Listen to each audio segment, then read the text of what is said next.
হলো বেসন, এই হলো বেসনের চিল্লা। দেখে গেছে একটা হচ্ছে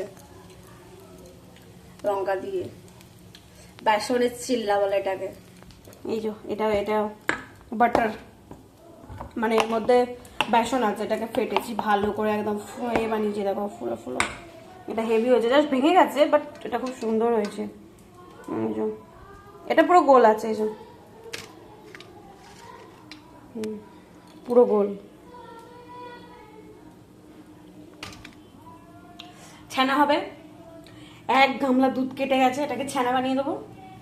আর এখানে আমি দুধ গরম করে রেখেছি, দুধ ফুটে গেছে, এটা আমার কফি বানিয়েছি। আর এখানে এটা চানা ডাল সেদ্ধ করেছি। কি আছে এর মধ্যে? ও খোলা। এটা চানা ডালের হালুয়া বানাবো, বাবুর জন্য পাঁপড় বানিয়ে ভেজেছিলাম, তাই তেল আছে। আর এখানে আলু সেদ্ধ, আলু কাবলি খাবার খুব ইচ্ছা করছিল, আলু সেদ্ধ। ব্যাস, ছানাটা একটা জিনিস বানাবো, ছানার এটার একটা জিনিস বানাবো।